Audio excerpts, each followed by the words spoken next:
Hello and welcome back to Dr. Debt Free. In today's video, we're going to be talking about the age-old debate of renting versus buying a home and also why we choose to continue to rent.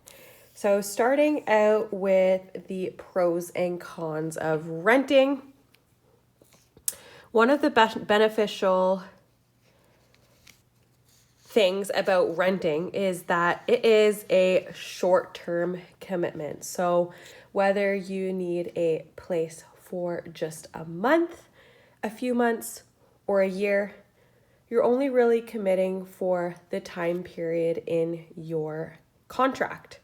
So this is really nice for people who may be going through school or people who don't know where they might be in a month, months, or years from now. The next benefit to renting is that there are little to no maintenance or repair costs. This is a big one.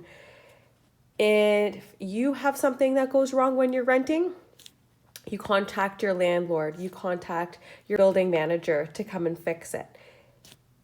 Where we live right now, the only thing we have spent money on in regards to our apartment that we rent is a box of light bulbs, which literally costs us less than $20. So can't really complain about that, especially considering we've had to contact them for leaks, difficulties with our air conditioning.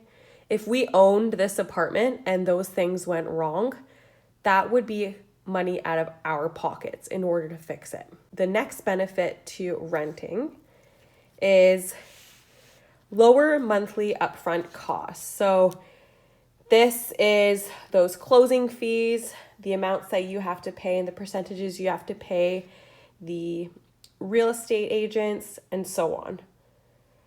Moving on to the disadvantages for renting. Obviously, when you're paying money just to a landlord every month, you're not building equity. You're not contributing to your home as an asset. Some people, this is something that really tends to aggravate them. And I've actually had friends ask me while we've been out, say, why are you guys still renting? You're just throwing your money away. But we have our reasons. Another downside to renting is that you might not be able to renovate the space as you want. So there's no kicking down walls or maybe painting the room as you would want. You can't just take out that ugly flooring that you hate in your kitchen. You have to have approval from your landlord in order to do so. And oftentimes, especially in apartment buildings and townhouses and condos, they have strict rules. Now, moving on to the pros of buying a house. In contrast to that, the number one thing is when you buy your house and when you own your house, you can renovate the space however you want.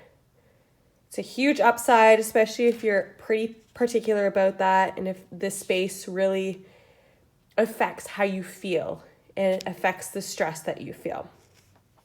Another pro to owning your home is that every contribution that you make towards your mortgage is building equity. So you're building an asset in your house, which is oftentimes a big reason why people own homes to begin with, because oftentimes houses appreciate in value over time.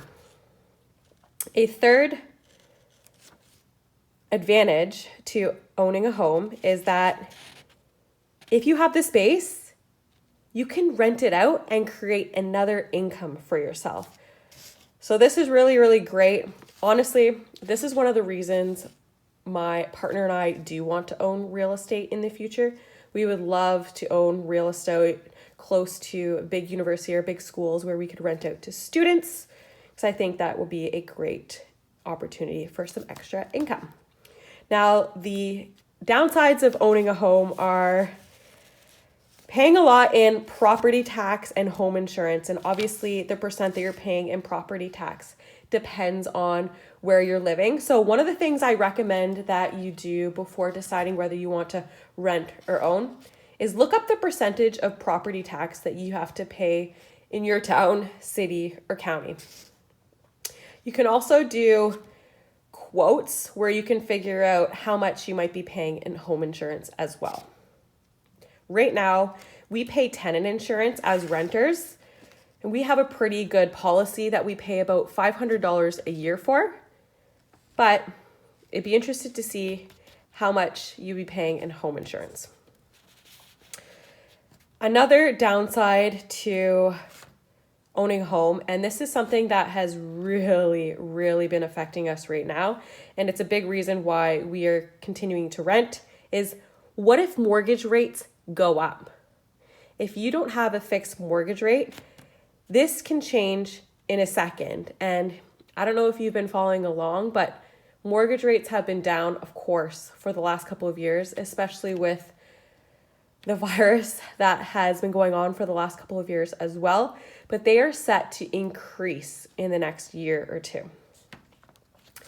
1% might not seem like a lot, but it can mean an extra $200 to $300 in additional payments that you would be making per month. Another downside is that you may have expensive, unexpected repairs, from a leak in your roof to a leak in your house, to other expensive repairs. This is oftentimes why a lot of people choose to continue to rent. So for us, we have been renting for years. We've been renting all the way through school because that's what worked with us. We didn't plan on living in the city where we did school, so that's why we rented there. And now that we are in the town that we're working in, we continue to rent as mortgage rates are low right now, but they're expected to rise. We're not exactly sure what part of the city we want to live in. I'm also in a lot of student debt still, and if you aren't caught up on that, I'll link my debt confession video above so you can see where all that money is.